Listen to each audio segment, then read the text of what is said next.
चलिए सुनिए पहले कुछ जरूरी बात। ठंडा बहुत बढ़ा हुआ है और सिलेबस भी खत्मे पर है लगभग, लेकिन अभी भी 10 क्लास चलेगा इसमें। 10 क्लास या 7 8 क्लास तो चलेगा ही। इनऑर्गेनिक में 4 चैप्टर है तो उसमें तो टाइम लगेगा ना थोड़ा। तो ये कह रहे थे कि आज से लेकर मतलब पूरे इनऑर्गेनिक में जितना भी लेक्चर होगा इसका यूट्यूब पर पब्लिक मोड में वीडियो जाएगा। मतलब जो अभी आप पढ़ रहे हैं, जो हम बोल रहे हैं, वो सब रिकॉर्डिंग हो रहा है। तो यदि आप नहीं आना चाहें क्लास और घर पर बैठ के पढ़ना चाहें तो भी चलेगा। यदि आप कर सकते हैं तो कीजिए। आएंगे तो भी कोई दिक्कत नहीं है, हम आते रहेंगे 6 से 7, 7 से 8, 8 से 9, जैसे बैच चलता है चलते रहेगा। दू गो आएगा, दुए को पढ़ाएंगे, हम आते रहेंगे। हम सिर्फ आपको कह रहे हैं कि आप यदि आना चाहते हैं तो यहाँ आके पढ़ लीजिए, नहीं आना चाहते हैं तो घर पर बैठ के पढ़ लीजिए। क्लास लाइव नहीं होगा लेकिन रिकॉर्डेड लेक्चर हर दिन चला जाएगा। 9 10 बजे तक सारा वीडियो आपको मिल जाएगा, तो आराम से रात में बैठिएगा पढ़ लीजिएगा। दूसरी बात, इनऑर्गेनिक केमिस्ट्री में समझने वाला बात थोड़ा कम और रटने वाला बात थोड़ा ज़्यादा है। तो बहुत सारा क्वेश्चन और क्वेश्चन का आंसर आपको लिखा हुआ मिल जाएगा टेलीग्राम चैनल के माध्यम से। तो यदि आप ऑनलाइन क्लास करना चाहते हैं तो यूट्यूब और टेलीग्राम पर थोड़ा ज़्यादा फोकस कीजिएगा। और जो ऑफलाइन क्लास भी कर रहे हैं उनको भी टेलीग्राम पर थोड़ा जाना पड़ेगा यहाँ इनऑर्गेनिक में, क्योंकि लिखना थोड़ा ज़्यादा है क्वेश्चन। तो जो आना चाहते हैं आइए, नहीं आना चाहते हैं कल से मत आइए, घर पर बैठ के पढ़िए। सिलेबस जैसे ही ख़त्म होगा तो टेलीग्राम के माध्यम से ही आपको बता दिया जाएगा कि आपका टेस्ट कब है, टेस्ट किस टाइम में है। टेस्ट होगा तो इस टाइम में नहीं लेंगे, टेस्ट लेंगे दोपहर के टाइम में 11 बजे के बाद। क्या है कि ठंडा बहुत ज़्यादा है, सुबह में आने में समस्या है, लिखने में भी आपको दिक्कत होता है। दूसरी बात, ठंडी उंडी मार देगा, अभी समझते हो तबीयत खराब हो जाएगा तो बड़ी मुश्किल हो जाएगी। मेन टाइम है अभी, तो आपके हेल्थ का ख्याल तो हमको भी रखना पड़ेगा। बात समझ रहे हैं? इसीलिए जिनका घर दूर है, जो नहीं आ पाएंगे वो मत आइएगा। दूसरी बात है कि फेयरवेल की जहाँ तक बात है और बाकी अन्य चीज़ों की, तो उसके लिए आपको नहीं सोचना है। 26 जनवरी को आपका फेयरवेल होगा, समझे? उसमें आप आइएगा। चलिए शुरू करते हैं।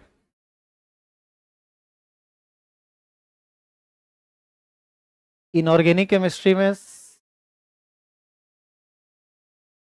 हम पढ़ाई शुरू किया तब हल्ला शुरू कर दिए।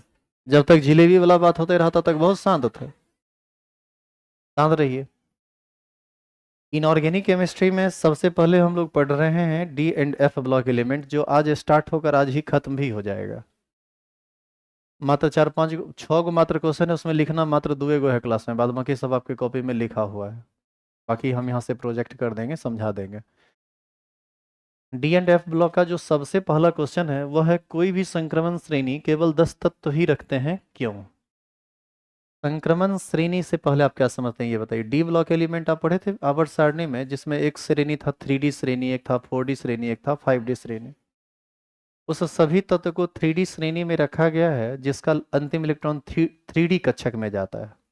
उस सभी तत्व को 4D श्रेणी में रखा गया है जिसमें जिसका लास्ट इलेक्ट्रॉन 4D कक्षक में जाता है। और उस सभी को 5D कक्षक में रखा गया है जिसका लास्ट इलेक्ट्रॉन 5D में जाता है। इस प्रकार टोटल 3 श्रेणी है, 3D श्रेणी, 4D श्रेणी, 5D श्रेणी। और सभी श्रेणी में केवल 10 10 तत्व ही हैं। ऐसा इसलिए क्योंकि डी सब ऑर्बिट के इलेक्ट्रॉन रखने की क्षमता ही केवल 10 होती है। तो जैसे मान लीजिए लास्ट में 3D आएगा तो लास्ट में 3D1 आ सकता है, किसी दूसरे एलिमेंट में 3D2 आ सकता है, 3D3 कहाँ तक जा सकता है ये, 3D10 तक जा सकता है, 3D11 तो होगा नहीं। इसका मतलब है कि मैक्सिमम 10 ही एलिमेंट में एडजस्ट होगा। एक एलिमेंट 3D1 वाला, एक एलिमेंट 3D2 वाला, एक एलिमेंट 3D3 वाला, इसी तरह से लास्ट एक एलिमेंट 3D10 वाला। कितना इलेक्ट्रॉन हो, कितना एलिमेंट हुआ, 10। तो हम ये कह सकते हैं कि डी उपकक्षा में टोटल 5 कक्षक होते हैं और हर एक कक्षक के इलेक्ट्रॉन रखने की क्षमता केवल 2 होती है। अतः डी उपकक्षा में अधिकतम 10 इलेक्ट्रॉन ही रह सकते हैं। अतः किसी भी संक्रमण श्रेणी में केवल 10 तत्व ही रहते हैं। क्लियर है ये? लिखिए आंसर। ये चैप्टर का नाम है और ये पहला क्वेश्चन है।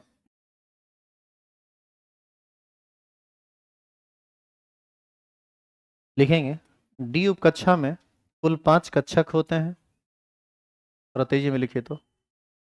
डी उपकक्षा में कुल 5 कक्षक होते हैं।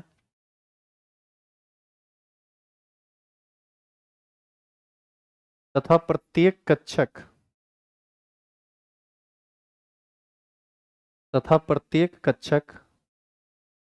केवल केवल 2 इलेक्ट्रॉन रखता है। तथा प्रत्येक कक्षक केवल 2 इलेक्ट्रॉन रखता है, जिसके कारण डी उपकक्षा में जिसके कारण डी उपकक्षा में अधिकतम 10 इलेक्ट्रॉन ही रह सकता है।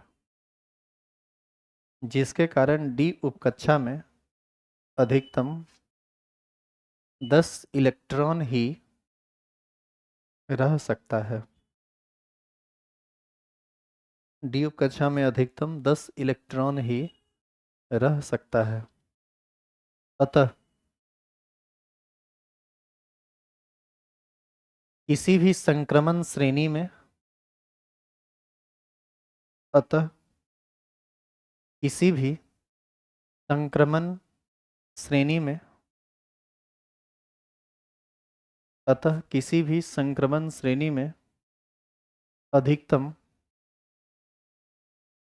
अतः किसी भी संक्रमण श्रेणी में अधिकतम 10 तत्व ही रहते हैं। किसी भी संक्रमण श्रेणी में अधिकतम 10 तत्व ही रहते हैं।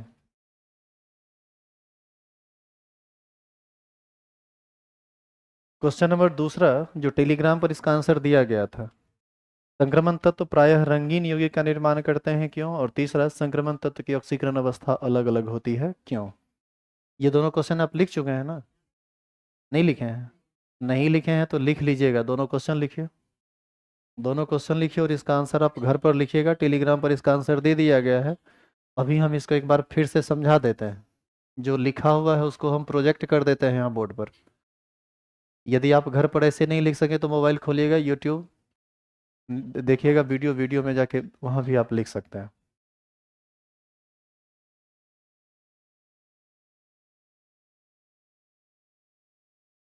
दोनों क्वेश्चन लिखिए पहले आप।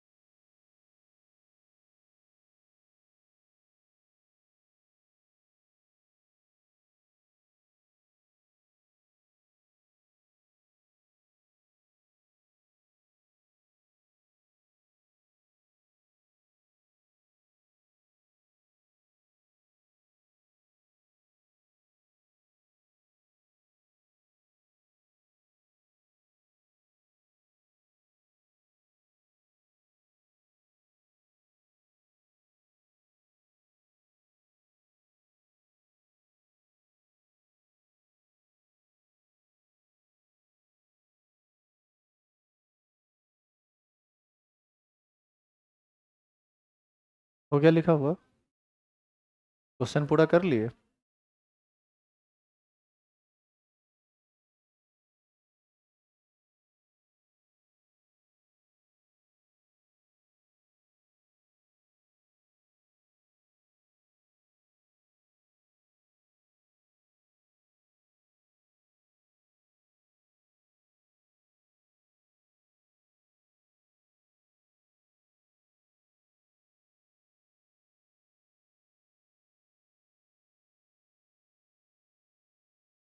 देखिए क्वेश्चन है, संक्रमण तत्वों के यौगिक या आयन रंगीन होते हैं क्यों?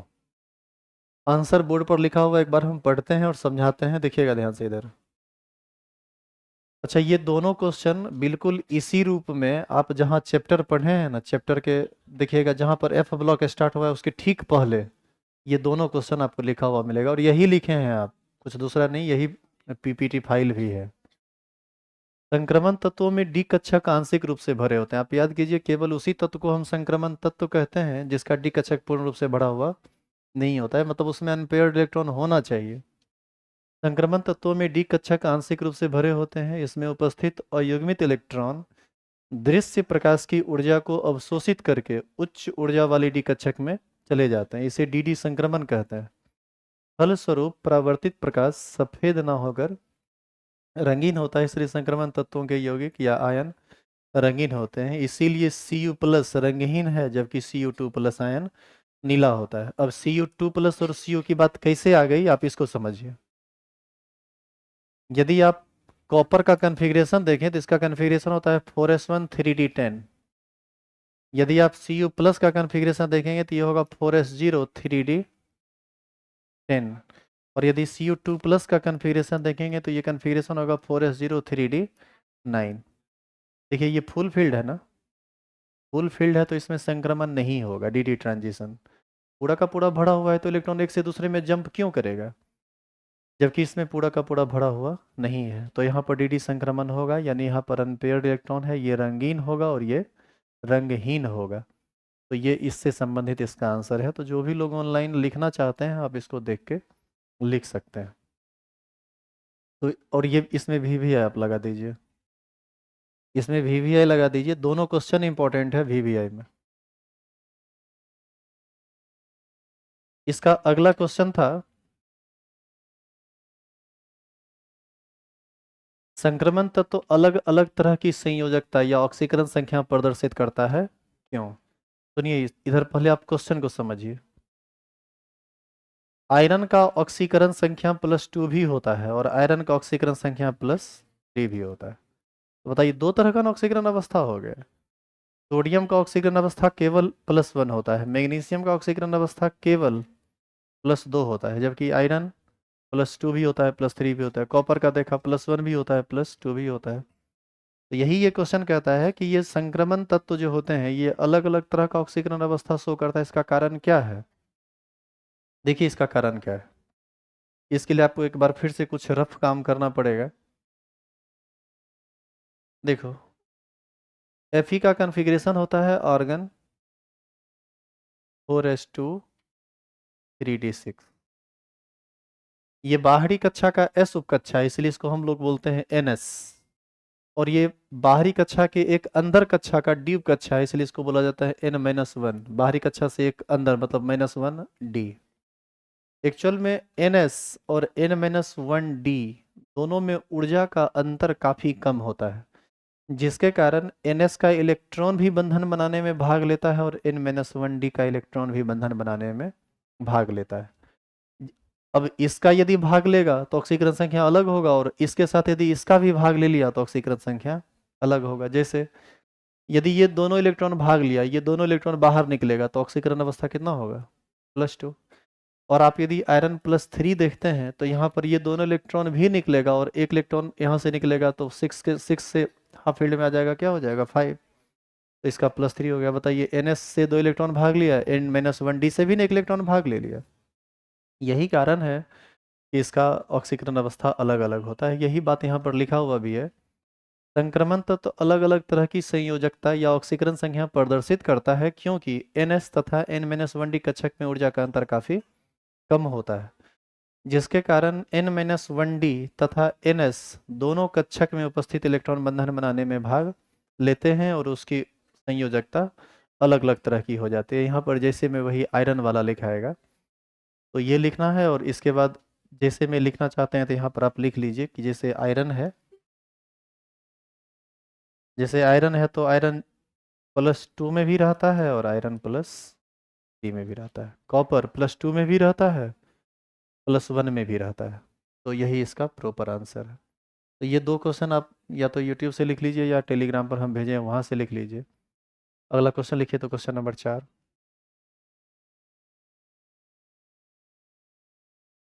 क्वेश्चन नंबर 4 था, संक्रमण तत्व तथा अंतः संक्रमण तत्व से आप क्या समझते हैं?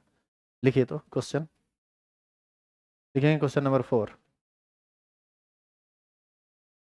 संक्रमण तत्व तथा अंतः संक्रमण तत्व से आप क्या समझते हैं?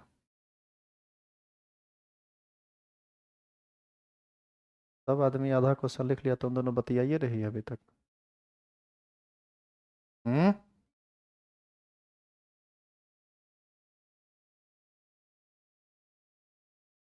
अरे ये सबको कुछ नहीं, 2-4 लाठी लगेगा, मिजाज हरियर रहेगा ठंडा में। जिंदा रह के कौन सा तीर मार रही है? संक्रमण तत्व तथा अंतः संक्रमण तत्व से आप क्या समझते हैं? एक देखो, आज टेस्ट लिए हैं, कहाँ चला गया कॉपी?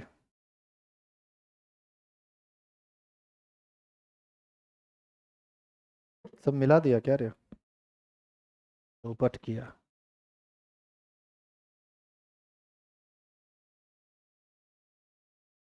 तुम लोग लिख चुके हो ये क्वेश्चन? डालो तो संक्रमण तत्व। अरे इसका कितना पार्ट में, 2 पार्ट में आंसर लिखा है? एक पार्ट होगा संक्रमण वाला, एक पार्ट होगा अंतः संक्रमण वाला। तो पहले लिखो संक्रमण तत्व।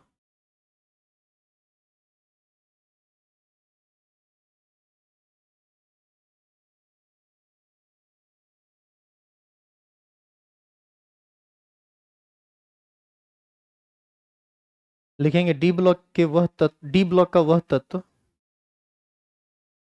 D block, D for dog, कुत्ता। डी ब्लॉक के वह तत्व जिसका अंतिम इलेक्ट्रॉन, नहीं नहीं नहीं, एक मिनट रुको, रुको रुको रुको रुको। डी ब्लॉक का वह तत्व, नहीं नहीं, जिसका नहीं, गलत लिखा दिए। एक बार फिर से हम इसको सही कर रहे हैं, हम तनी कॉपी देख रहे थे, बस ध्यान भंग हो गया। डी ब्लॉक का वह तत्व जिसका डी कक्षक पूर्ण रूप से भरा हुआ नहीं होता है। डी ब्लॉक का वह तत्व जिसका डी कक्षक पूर्ण रूप से भरा हुआ नहीं होता है, उसे उसे डी ब्लॉक तत्व, ओ तोरी क्या लिखा है धत?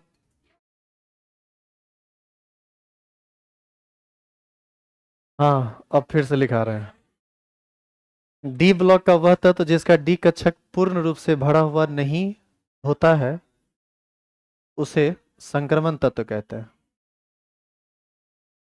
लिखा रहे थे, अब गलत ट्रैक पकड़ लिए थे। उसे संक्रमण तत्व कहते हैं। जैसे जैसे कॉपर, जैसे copper, iron, manganese, cobalt, etc. आप याद कीजिए, डी ब्लॉक का सब तत्व जो है ये संक्रमण तत्व नहीं है। जैसे जिंक हो गया, मरकरी हो गया, कैडमियम हो गया, इस सब का D10 कन्फिग्रेशन रहता है। जिसका डी कक्षक पूर्ण रूप से भरा हुआ हो वो डी कक्षक, डी ब्लॉक तत्व है, लेकिन संक्रमण तत्व नहीं है। अगला लिखेंगे अंतः संक्रमण तत्व। और एक इंटरेस्टिंग चीज खोज रहे हैं, तुमको भी सुनाएंगे, तुम हंसते हंसते लोटपोट हो जाओगे। लेकिन लगता है पास कर दिया यहाँ से वो कॉपी को। नहीं, वो याद करने वाला बात थोड़े था वो कॉपी पार कर दिया। एगो चोट्टा है जो लिखा है क्वेश्चन का आंसर सब,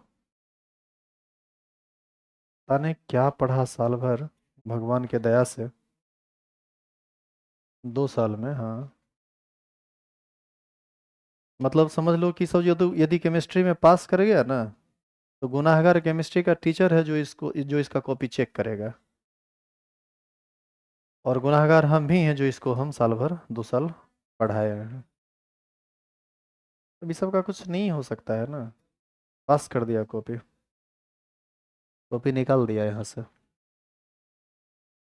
अब तुमको हम एक बताते हैं, एक डेमो बताते हैं, वो क्या लिखा था ये बताते हैं।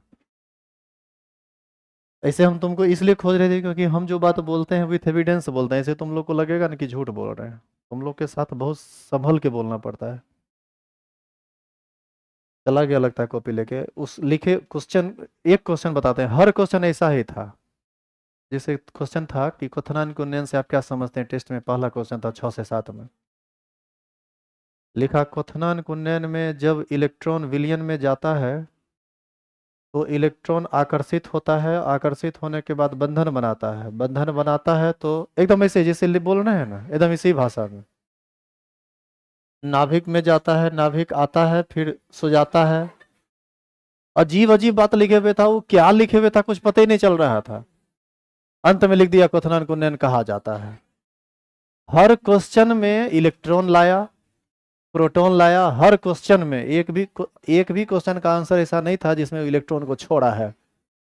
हर जगह इलेक्ट्रॉन को लपेट मार दिया है। अर्धायु क्या है? जब इलेक्ट्रॉन अभिक्रिया करता है अभिकारक से, तब जो प्रतिफल बनता है उसमें अभिकारक बन के जो प्रतिफल होता है उसको आयु कहते हैं, अर्धायु होता है। एकदम ऐसे ही लिखा है, ना उसको सेंटेंस लिखने आ रहा है, ना एको को शब्द लिख पा रहा है। और इलेक्ट्रॉन प्रोटॉन तो सब में लपेट दिया है, क्योंकि इलेक्ट्रॉन के बिना तो केमिस्ट्री पॉसिबल नहीं है। संजोग से कॉपी कैसे पास कर दिया, कल पहले धोएंगे सबको 6 से 7 बजे वाले को। आज नाम लिए हैं तो नहीं खड़ा हुआ है। दो गो कॉपी था, दोनों लापता है। दोनों है एकदम, एगो मौसेरा है, एगो ममेरा है, दोनों ऐसे ही आंसर लिखा है। नहीं, चेक वो पूरा का पूरा काट दिए, नंबर क्या देंगे उसमें? हाँ नाम भी था, नाम भी अब याद नहीं आ रहा नाम क्या था, ऊपरे पर रखे हुए थे, लगता है लापता कर दिया। खैर छोड़िए, पागल के पीछे कितना भागिएगा। हाँ लिखिए। एफ ब्लॉक का वह तत्व, एफ ब्लॉक का वह तत्व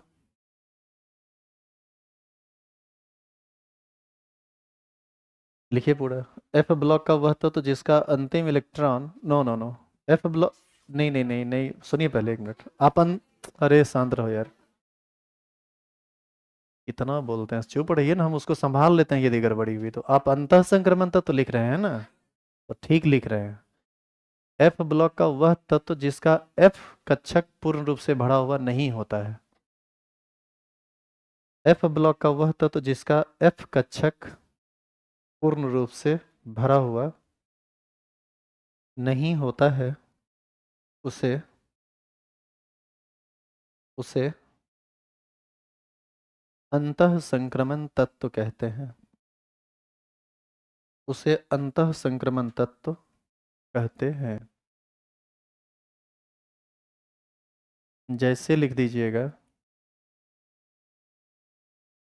समेरियम, यूरोपियम, ग्लेडीनियम, etc। नीचे वाला जो 2 लाइन है ना एफ ब्लॉक का, ये सब तो अंतः संक्रमण तत्व ही है। एक्चुअल में डी ब्लॉक तत्व को संक्रमण तत्व कहा जाता है और एफ ब्लॉक तत्व को अंतः संक्रमण तत्व कहा जाता है। खाली ध्यान रहे कि पूर्ण रूप से भरा हुआ नहीं होना चाहिए। पूर्ण रूप से भरा हुआ है तो डी ब्लॉक कहलाएगा, संक्रमण तत्व नहीं कहलाएगा। एफ ब्लॉक पूर्ण रूप से नहीं भरा हुआ है तो एफ ब्लॉक कहलाएगा, लेकिन अंतः संक्रमण नहीं कहलाएगा। लिख लिए समेरियम, यूरोपियम, ग्लेडिनियम, ईटी से। तो ये था आपका चौथा क्वेश्चन। 5वां क्वेश्चन लिखेंगे।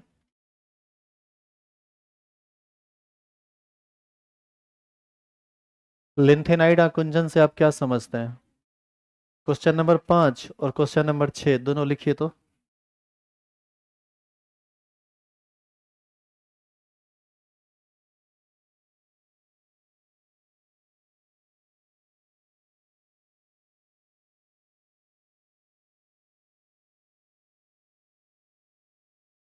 क्वेश्चन नंबर 5 में है लिंथेनाइड आकुंचन से आप क्या समझते हैं? आप याद कीजिए, किसी भी वर्ग में ऊपर से नीचे जाने पर प्रायः परमाणु का आकार बढ़ता है। लेकिन यह बात 3D और 4D सीरीज पर लागू होता है, लेकिन 5D सीरीज पर यह बात लागू नहीं होता है। प्रायः देखा गया है कि 4D और 5D श्रेणी के तत्व आपस में समान आकार के होते हैं। इसका कारण क्या था? 5D श्रेणी के तत्व में 4F कक्षक होता है, और 4F कक्षक में इलेक्ट्रॉन 14 इलेक्ट्रॉन अंदर जाता है तो नाभिक उसको ज़्यादा आकर्षित कर लेता है और उसका आकार श्रिंक हो जाता है, छोटा हो जाता है, जिसके कारण 4D और 5D श्रेणी का तत्व आपस में समान साइज का हो जाता है। आप मेन कॉपी निकालिएगा, उसमें देखिएगा लिंथेनाइड आकुंचन VVI करके लिखाया हुआ है, तो वहाँ पर जो भी लिखा हुआ है वही एग्जैक्ट आंसर आपको यहाँ पर लिखना है। MnO4 ये सेमी इंपॉर्टेंट है, ये बहुत रेयर पूछता है, और यदि पूछा तो रट के इसका जवाब देना पड़ेगा। एफ ब्लॉक एलिमेंट जहाँ पर आप स्टार्ट किए थे उससे ठीक पहले के MnO4 और K2Cr2O7 के बारे में आपको क्लास में बताया गया है। तो इसको एक बार मोटा मोटी देख लीजिएगा, इस क्वेश्चन को लिख लीजिएगा, लेंथ एंड आइडा क्वेश्चन से आप क्या समझते हैं।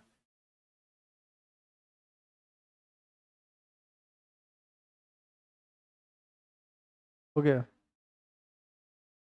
तो यही 6 क्वेश्चन इंपॉर्टेंट है इसमें, इससे ज़्यादा question D and F block element में नहीं पूछा जाता है। अब जो पूछा जाता है वह यह कि किसमें अधिक अयुग्मित इलेक्ट्रॉन होगा, कौन रंगीन होगा, कौन रंगहीन होगा, किसका चुंबकीय संवेग सबसे ज़्यादा होगा, इसी टाइप का क्वेश्चन पूछा जाता है। तो जो पूछा जाता है वो ऑब्जेक्टिव क्वेश्चन पर जाके देखिए तो ज़्यादा बेहतर समझ में आएगा। निकलिए क्वेश्चन। क्वेश्चन नहीं मिला है सबको? क्वेश्चन नहीं मिला है तो फिर अब कल मिलेगा। आज क्वेश्चन देखिए यहाँ पर, हम ऐसे तो पहले मिला हुआ था ना आपको ये क्वेश्चन, रेगुलर क्लास में तो मिला है इसका सेट। जिसको नहीं मिला है कोई बात नहीं, कल आप ले लीजिएगा यहाँ से, कल सब मिल जाएगा।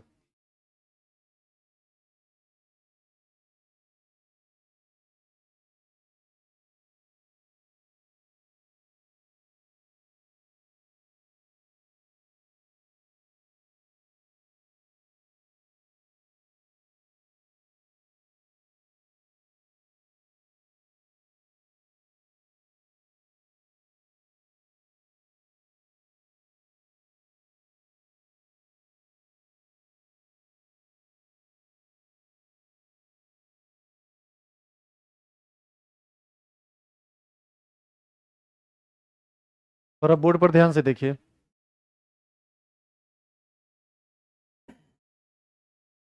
ये किसके बारे में बात हो रही है यहाँ?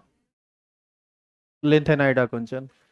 देखो लिखा हुआ है 4D श्रेणी के तत्वों में 4f कक्षक नहीं होता है, जबकि 5D श्रेणी के तत्वों में 4f कक्षक होता है। 4D श्रेणी में 4D श्रेणी के तत्वों में इलेक्ट्रॉन पहले 4f कक्षक में और बाद में 5D कक्षक में जाता है, जिसके कारण 4D श्रेणी के तत्वों के सापेक्ष 5D श्रेणी के तत्वों का आकार में ह्रास होता है, जिसे लेंथेनाइड आकुंचन कहते हैं। लेंथेनाइट आकुंचन होने के कारण ही टाइटेनियम का आकार सबसे छोटा होता है, जिरकोनियम का उससे बड़ा होना चाहिए होता है, जबकि जिरकोनियम और हॉफनियम में हॉफनियम को बड़ा होना चाहिए, जबकि जिरकोनियम और हॉफनियम का आकार लगभग आपस में समान होता है। यही इसका कारण है। यही आंसर लिखाएगा। यदि आप यूट्यूब पर जाके देखेंगे तो यहाँ से भी आप आंसर को लिख सकते हैं। जानबूझ के इसको हम सिर्फ ला दिए ताकि जो लोग ऑनलाइन पढ़ते हैं वो यहाँ से उतार सकें लेंथेनाइट आकुंचन। आई बात समझ में? तो बस इतना ही है। अब निकाल रहे हैं हम इसका ऑब्जेक्टिव।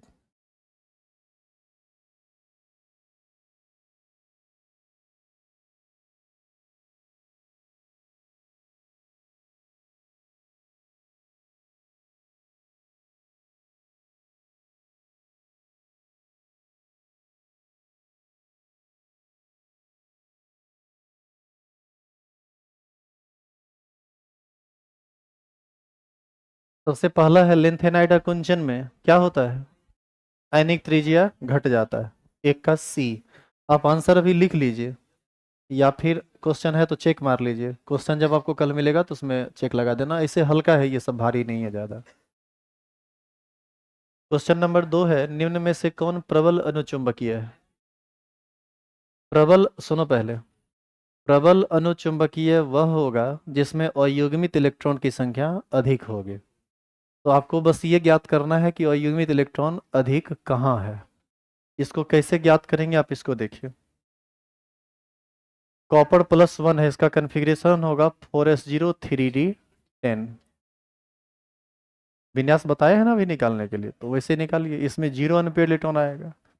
10 गो इलेक्ट्रॉन रहता है और 10 गो है, इसका मतलब कहीं खाली जगह नहीं है। Fe2+, इसका होगा 4s0 3d6। डी में 6 गो इलेक्ट्रॉन है, 5 गो एक आएगी, भरे एक एक करके भरेगा, एक गो पीछे से भरेगा, तो 4 गो इलेक्ट्रॉन अनपेयर्ड रहेगा। तो यहाँ पर होगा 4 गो इलेक्ट्रॉन अनपेयर्ड। ये होगा 4s0 3d5, इसमें 5 इलेक्ट्रॉन अनपेयर्ड होगा।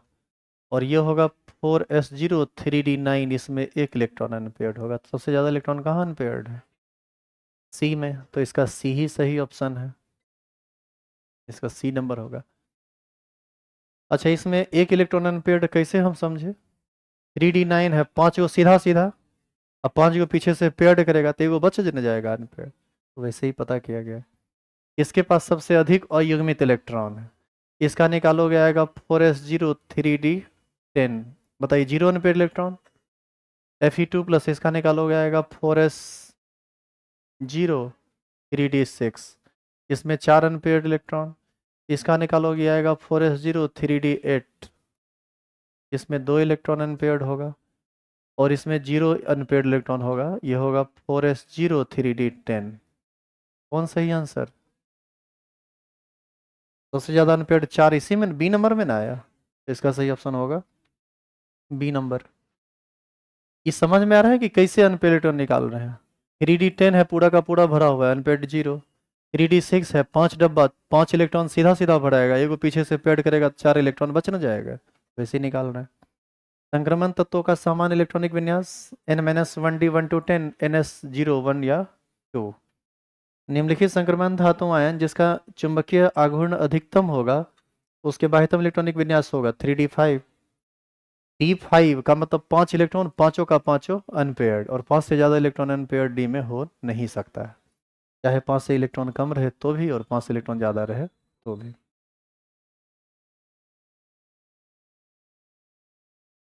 ये कौन सातिर यहाँ से कॉपी निकाल लिया, हमको समझ में नहीं आ रहा है। हम ध्यान नहीं दिए उस समय, कॉपी को अलग कर देना चाहिए था। इसी समय न गुस्सा आता है कभी कभी, पकड़ के सब सही कर देते हैं। आगे है, कौन क्वेश्चन है? 6 नंबर। किसका +2 ऑक्सीकरण अवस्था सबसे स्थिर होता है? पीबी का। देखो उसका सबसे, सुनो इधर, आप याद कीजिए पी ब्लॉक में पढ़े थे इनर्ट पेयर इफेक्ट। ऊपर से नीचे आने पर एनएस इलेक्ट्रॉन का जो अक्रियता होता है ये बढ़ता चला जाता है, जो सबसे नीचे होगा ग्रुप में वो सबसे अस्थायी होगा, पीबी होगा। कैसे गीत सुनाओ प्रभु करके इसको बोलते हैं। D number. कॉपर सल्फेट के घोल में अधिक के आई डालने पर उजला अवक्षेप Cu2I2 का बनता है। बिस्मथ की सबसे अस्थायी ऑक्सीकरण अवस्था +3 होता है। ए नंबर। 8 का ए होगा, 7 का बी, 8 का ए। निम्न में से कौन जल के साथ रंगहीन विलयन बनाएगा? नहीं, एस यहाँ पर SE लिखा गया, ये होगा SC। स्कैंडियम का एटॉमिक नंबर होता है 21। क्या गो पॉजिटिव चार्ज है? 3 गो। 21 में 3 घटाएंगे तो कितना बचेगा? 18। 18 इलेक्ट्रॉनिक विन्यास किसका है? ऑर्गन का, जो कि एक नोबेल गैस है। इसमें एको गो अयुग्मित इलेक्ट्रॉन नहीं होगा, अयुग्मित इलेक्ट्रॉन नहीं होगा तो ये रंगहीन होगा।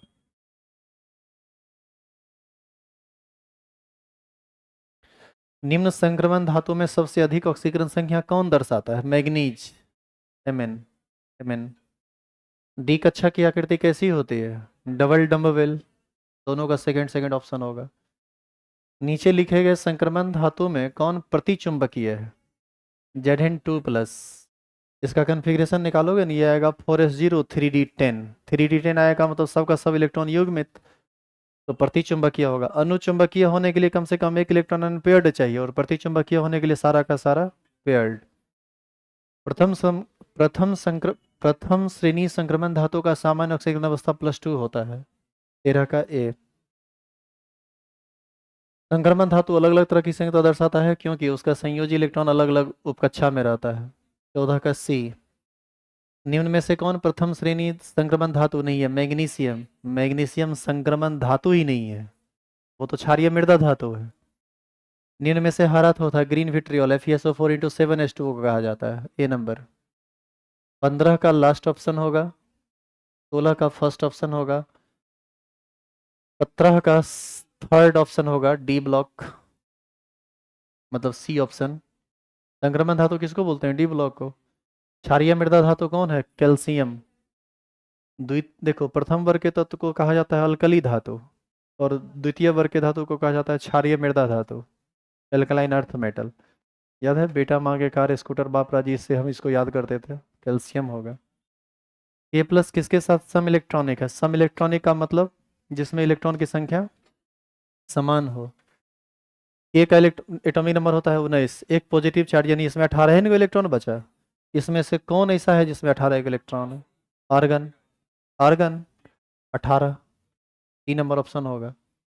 निम्न में से कौन द्वितीय श्रेणी संक्रमण धातु नहीं है? प्लेटिनम, ये तृतीय श्रेणी संक्रमण धातु है।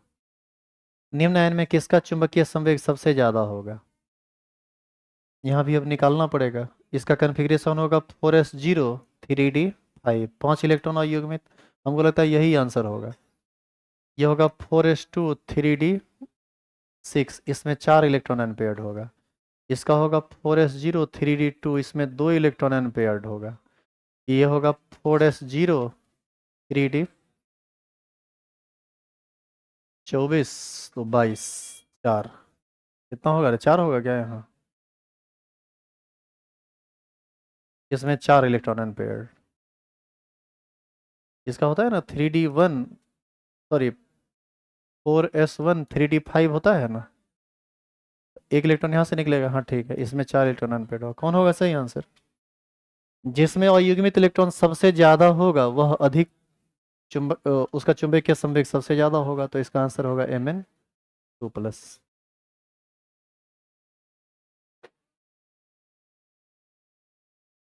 सुनिए इधर, कल कोऑर्डिनेशन कंपाउंड का क्लास होगा, कल असाइनमेंट भी आपको मिलेगा। असाइनमेंट आज भी प्रिंट हो गया है, लेकिन सारा का सारा नहीं हुआ है, कुछ बचा हुआ है। कोऑर्डिनेशन कंपाउंड एक कंसेप्चुअल चैप्टर है, पूरा का पूरा कोऑर्डिनेशन कम। अरे हम पागल हैं जो बोले जा रहे हैं? कोऑर्डिनेशन कंपाउंड एक कंसेप्चुअल चैप्टर है, और यहाँ से क्वेश्चन पूछे जाने की संभावना ज़्यादा रहती है इनऑर्गेनिक केमिस्ट्री में। और सुन लीजिए क्वेश्चन कहाँ कहाँ से आता है। आपसे पूछेगा IUPAC नोमेनक्लेचर, याद है नोमेनक्लेचर बताए थे? उसको पूरा रिवाइज कर लेना। वर्नर्स कोऑर्डिनेशन थ्योरी 5 नंबर का क्वेश्चन पूछा जाता है, इसको रिवाइज कर लीजिएगा। द्विक लवण और जटिल लवण, इसका परिभाषा देख लीजिएगा। प्रभावी परमाणु संख्या, इसको देख लीजिएगा।